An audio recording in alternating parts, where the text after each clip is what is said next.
Assalamualaikum warahmatullahi wabarakatuh. Perkenalkan, nama saya Hairun Nisa Nabila dari Politeknik STIA LAN Jakarta dengan program studi Administrasi Pembangunan Negara. Berdirinya saya di sini untuk mensosialisasikan kebijakan program keluarga berencana atau yang sering disebut dengan KB untuk para ibu-ibu di Desa Kampar Kiri Hilir. Sebelumnya, izinkan saya untuk memaparkan latar belakang dari program keluarga berencana ini. Oke, di sini terdapat latar belakang program keluarga berencana. Nah, keluarga berencana itu apa sih?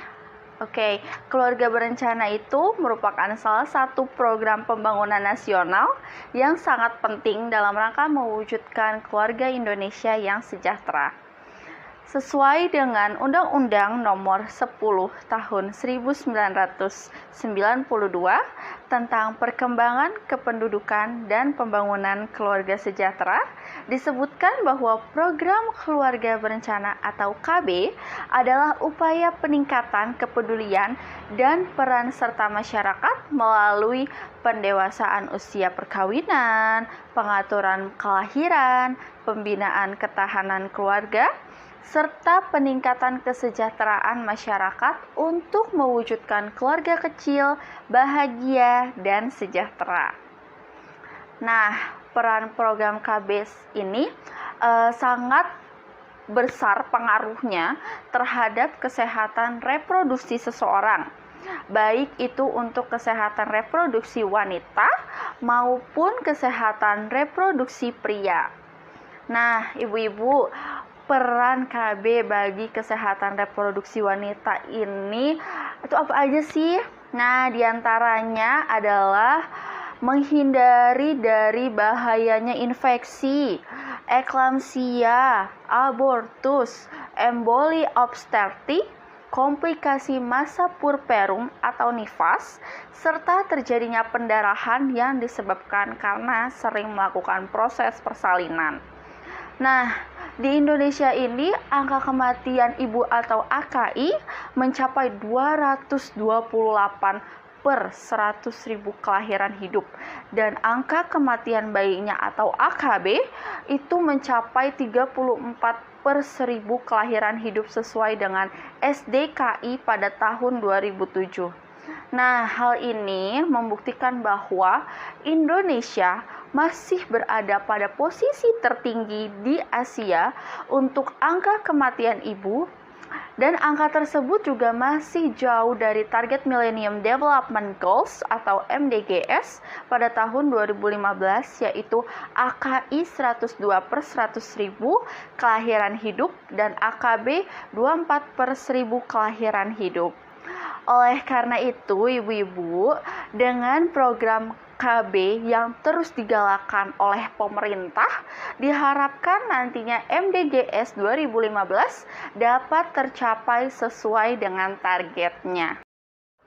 Nah, peran KB ini berpengaruh pada banyak faktor yang berhubungan dengan dukungan suami terhadap kepesertaan istri dalam program keluarga berencana. Nah, faktor tersebut apa sih? Oke, yang pertama adalah faktor predisposisi. Nah, atau predisposing factors. Nah, terdiri dari pengetahuan, sikap, keyakinan, nilai anak dan keinginan memilikinya, umur, tingkat pendidikan, jumlah anak, pekerjaan, pendapatan, serta sosial budaya terhadap KB. Nah, yang kedua adalah faktor pemungkin atau enabling factor. Nah, terdiri dari program pembangunan, ketersediaan KB, akses pelayanan KB, dan yang terakhir adalah faktor pendorong atau reinforcing factor. Terdiri dari peran tokoh masyarakat serta peran petugas kesehatan. Nah, diketahui terdapat 10 orang responden wanita PUS akseptor KB menunjukkan bahwa hanya ada sekitar 30% suami yang mau memperhatikan sepenuhnya terhadap istri yang sedang mengikuti program KB. Nah, ibu-ibu, ini tuh dikarenakan kurangnya pengetahuan dan informasi yang didapat oleh para suami mengenai tanggung jawab bersama program KB dan menyerahkan sepenuhnya urusan KB kepada istri. Oleh sebab itu, ibu-ibu, saya bertujuan untuk menjelaskan maksud dan manfaat dari program ini, yaitu bertujuan dengan yang pertama adalah mencanangkan keluarga kecil dengan cukup 2 anak. Yang kedua, mencegah terjadinya pernikahan di usia dini. Yang ketiga, menekan angka kematian ibu dan bayi akibat hamil di usia yang terlalu muda atau terlalu tua, atau bahkan akibat penyakit sistem reproduksi. Yang keempat, menekan jumlah penduduk serta menyeimbangkan jumlah kebutuhan dengan jumlah penduduk di Indonesia. Adalah manfaat menjaga kesehatan ibu dan bayi. Program KB memberikan pengarahan mengenai langkah-langkah untuk menjaga kesehatan ibu dan bayinya, baik sebelum maupun setelah melahirkan. Yang kedua adalah mendorong kecukupan ASI dan pola asuh yang baik bagi anak. Nah, idealnya adalah jarak anak pertama dan kedua antara 3:3 sampai 5 tahun. Dengan jarak waktu ini, anak pertama bisa mendapatkan manfaat ASI dengan maksimal, yaitu ASI dari eksklusif dan ASI hingga 2 tahun. Tidak hanya itu, anak juga jadi bisa mendapatkan perhatian penuh dari orang tuanya selama masa perkembangannya. Yang ketiga adalah mencegah kehamilan yang tidak direncanakan. Misalnya perempuan di atas 35 tahun belum menopause yang melakukan hubungan intim tanpa alat kontrasepsi bisa saja hamil. Mencegah penyakit penular seksual. Meski dilakukan antar suami istri, hubungan seksual tidak terlepas dari resiko terjadinya penyakit menular seksual lainnya. Namun, hal ini bisa dicegah dengan penggunaan alat kontrasepsi seperti kondom. Nah, yang kelima ada menurunkan angka kematian ibu dan bayi. Nah, kasus ini masih sering dijumpai di masyarakat ya ibu-ibu, terutama pada kehamilan yang beresiko tinggi mengalami komplikasi seperti pada wanita berusia lebih dari 35 tahun. Nah, wanita yang memiliki penyakit kronis tertentu dan wanita yang baru saja melahirkan. Terakhir adalah membentuk keluarga yang berkualitas. Semua yang direncanakan dengan baik juga bisa berbuah dengan baik. Dalam hal ini, merencanakan kehamilan dan jumlah anak bukan cuma masalah waktu, tapi juga soal ekonomi, pendidikan, dan pola asuh. Jika semua itu direncanakan dengan baik, peluang menciptakan keluarga berkualitas pun akan semakin besar. Adalah target kebijakan program KB yang dikeluarkan oleh pemerintah, yaitu adalah program KB memiliki 2 tujuan utama, yakni secara demografis dan non-demografis. Secara demografis, tujuannya adalah terjadinya penurunan fertilitas dan terbentuknya pola budaya small size. Nah, sedangkan secara non-demografis dapat meningkatkan kesejahteraan pendudukan yang merata dan berkeadilan. Keluarga berencana merupakan contoh kebijakan di bidang fertilitas. Waktu dalam penerapan program KB dilihat tingkat keberhasilan pencapaian perolehan peserta KB di Kecamatan Kampar Kiri Hilir selama kurun waktu 1 tahun dalam rangka mengukur tingkat partisipasi KB pria, pengguna alat kontrasepsi jangka panjang dengan jenis alat KB adalah medis operasi pria atau MOP, dan kondom dalam pencapaian peserta KB aktif atau PA pada pasangan usia subur atau PUS pada tahun 2014 di Kecamatan Kampar Kiri Hilir dapat dilihat pada tabel di bawah ini ya ibu-ibu. Nah, persentase pencapaian peserta KB aktif pada pasangan usia subur atau PUS di Kecamatan Kampar Kiri Hilir dengan di sini ada beberapa kelurahan atau desa. Saya hanya membacakan beberapa dari contohnya, yaitu yang pertama ini ada Sungai Pagar. Nah, jumlah PUS-nya di sini itu ada 725. Nah, peserta KB aktif yang menurut alat kontrasepsi yang memakai IUD itu ada 75 orang, yang memakai MOP 1 orang, MOW 6 orang, implan 235, suntik 206, kondom 1, dan yang menggunakan pil itu ada 127. Jumlah peserta yang mengikuti KB yaitu 689 dengan persentase 95,3%. Nah, di sini itu terdapat jumlah daripada jumlah pus yaitu totalnya 2173, jumlah dari IUD itu 151, jumlah MOP 2, jumlah MOW 12, jumlah implan 546, jumlah yang menggunakan suntik KB 719, jumlah kondom 8, dan jumlah pilnya itu ada 420. Untuk jumlah pil KB-nya itu sendiri, peserta KB-nya adalah 1881 dengan persentase 80,41%. Nah, sudah berdasarkan data Badan Keluarga Berencana dan Pemberdayaan Perempuan atau BKBPP pada Kabupaten Kampar tahun 2014 bahwa secara keseluruhan peserta KB aktif di Kecamatan Kampar Kiri Hilir berkisar 80,41% dari seluruh pasangan usia subur atau PUS, sedangkan partisipasi peserta aktif laki-laki dari total 1.881 peserta KB aktif hanya berkisar 0,53%, atau dapat disimpulkan partisipasi pria dalam program KB di Kecamatan Kampar Kiri Hilir masih sangat rendah. Nah, selanjutnya adalah kita mempelajari output dari kebijakan program keluarga berencana ini ya. Di sini saya mengambil dari Rencana Pembangunan Jangka Menengah atau RPJMN pada tahun 2015 sampai tahun 2019. Nah, keluarga berencana dan kesehatan reproduksi ini memiliki peningkatan pelayanan KB, dan di situ ada tujuan strategis pertama yaitu tersedianya sistem pelayanan KB yang merata dan berkualitas di sektor pemerintahan dan swasta untuk menjamin agar setiap warga negara dapat memenuhi tujuan reproduksi mereka. Nah, di sini itu terdapat advokasi dan BCC.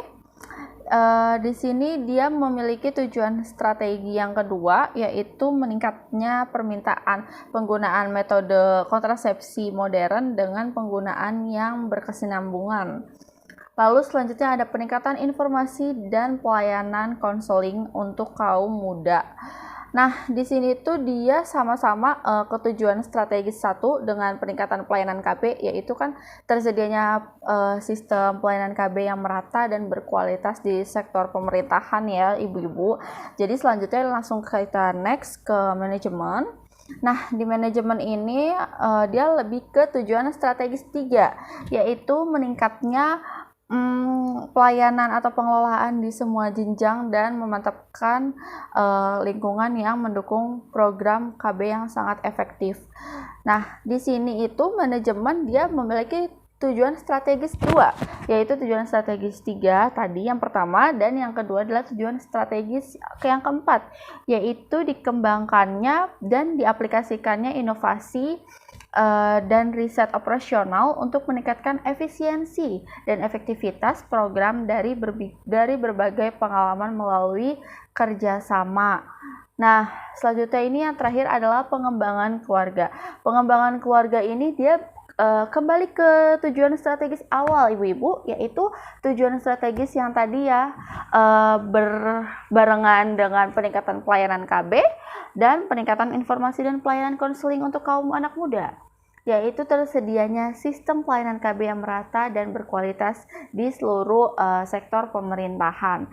Nah, untuk outputnya sendiri, yaitu ada output dari berbagai macam segala peningkatan advokasi, manajemen dan pengembangan keluarga.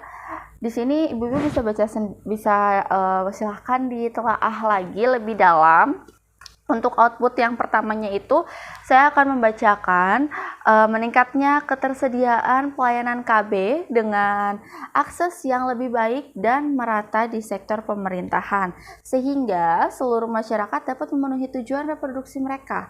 Untuk output 2-nya, yaitu tersedianya strategi komunikasi perubahan perilaku atau BCC, behavior change communication yang komprehensif.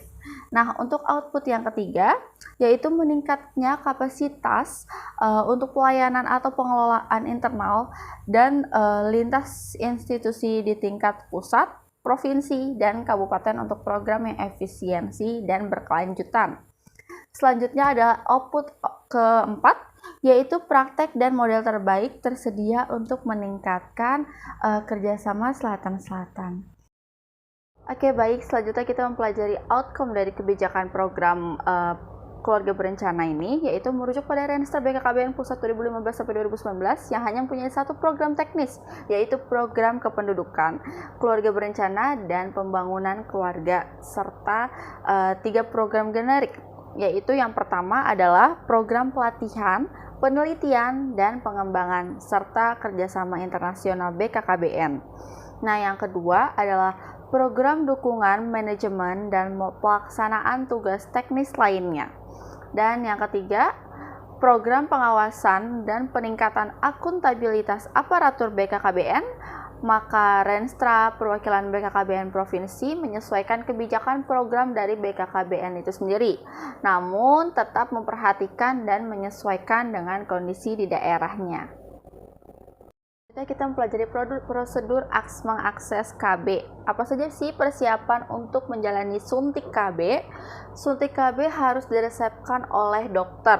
Dokter akan melakukan peninjauan mengenai riwayat medis dan pemeriksaan tekanan darah pasien sebelum memberikan suntik KB. Nah, pasien juga perlu memberitahukan pada dokter mengenai obat-obatan yang sedang dia konsumsi, termasuk obat bebas maupun resep, suplemen, serta obat herbal.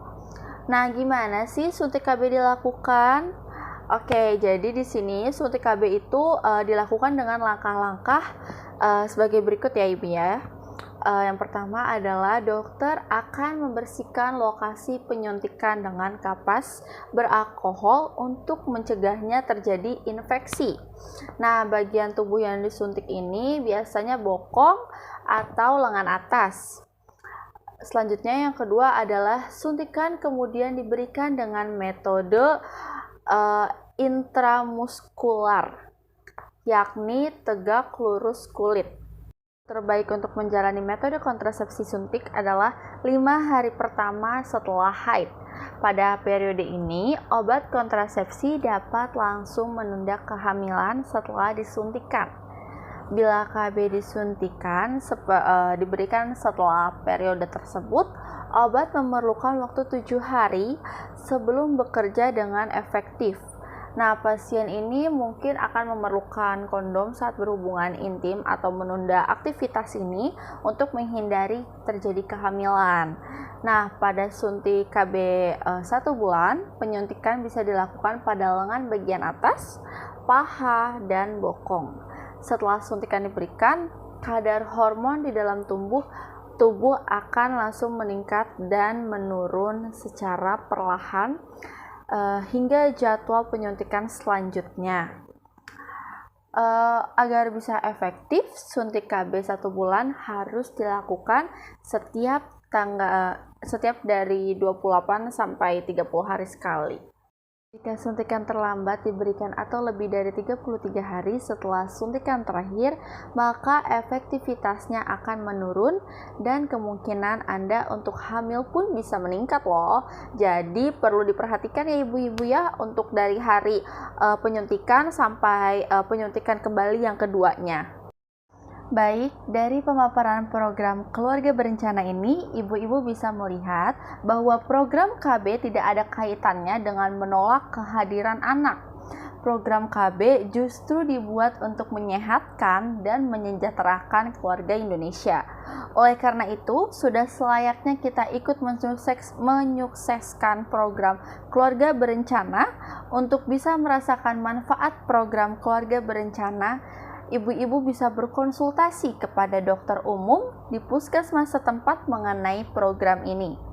Dokter akan menjelaskan beberapa pilihan alat kontrasepsi dan juga menyarankan salah satu orang yang paling cocok dan efektif sesuai kondisi Anda.